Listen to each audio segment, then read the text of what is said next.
நமக்கு ஒரு ட்ராக் கர்த்தர் வைத்திருக்கிறார். நான் இருக்க வேண்டிய இடத்தை கர்த்தர் எனக்கு முன் குறித்திருக்கிறார். இந்த படைப்பிலே இவர்கள் இங்கு இருக்க வேண்டும், இவர்கள் இந்த ஸ்தானத்தில் இருக்க வேண்டும், இவர்கள் இந்த குடும்பத்தில் இருக்க வேண்டும், இவர்கள் இந்த குடும்பத்திற்கு தலைவராக இருக்க வேண்டும், இவர்கள் இந்த குடும்பத்திற்கு மனைவியாக தலைவியாக இருக்க வேண்டும், இவர்கள் இந்த பிள்ளைகள் இந்த வீட்டில் தான் இருக்க வேண்டும், இவர்கள் இந்த நிலையில் ஊழியம் செய்ய வேண்டும், இவர்களை நான் இந்த அழைப்பிற்காக அழைத்திருக்கிறேன் என்று சொல்லி படைப்பிலே கர்த்தர் ஒவ்வொன்றையும் நேர்த்தியாக படைத்து அதனுடைய காலங்களிலே அதனுடைய நிலையிலே வைத்திருக்கிறார். எல்லாம் பெர்ஃபெக்ஷன்.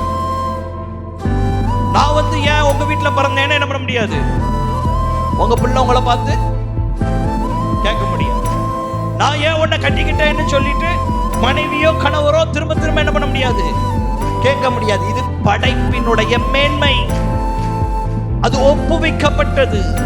எல்லாவற்றையும் படைத்து அதை சரியான நிலையிலே அவர் வைத்திருக்கிறார். இப்ப ஆண்டவர் என்ன சொல்றாரு, இந்த படைப்புல வீழ்ச்சி உண்டாகுது பாக்குறாரு. நான் படைத்ததிலே வீழ்ச்சி உண்டாகுகிறது. நான் எதை எந்தெந்த ஸ்தானத்திலே வைத்திருந்தனோ அந்த ஸ்தானத்துல அவங்களை என்னால என்ன பண்ண முடியல, பார்க்க முடியல. இதே ஏதேன் தோட்டம் தான். ஏதேன் தோட்டத்துல நான் வரும் பொழுது இந்த ஆதாமும் ஏவாளும் எனக்கு அந்த ஸ்தானத்துல நிப்பாங்க. இப்ப நான் எங்க இருக்கிறேன்னு கேட்டா அவன் சொல்றான், நான் போய் என்ன பண்ணி இருக்கிறேன், ஒளிந்து கொண்டேன். இப்ப அவனை பார்த்து நீ எங்க இருக்கிறேன்னு கேட்கிற சூழல் உண்டாயிருச்சு. ஆதாமே நீ எங்கப்பா இருக்கிறங்கிற கேட்க வேண்டிய சூழலுக்குள்ள நான் தள்ளப்பட்டு விட்டேன். படைப்பின் வீழ்ச்சி, படைப்பின் வீழ்ச்சி. இன்னைக்கு கர்த்தர் நம்மளோடு கூட பேச விரும்புகிற காரியம். கொஞ்சம் உற்சாகத்தோடு இந்த செய்தியை கேட்டோம்னா நான் எங்க இருக்கிறேங்கிறதை என்னால் நிதானித்துக் கொள்ள முடியும்.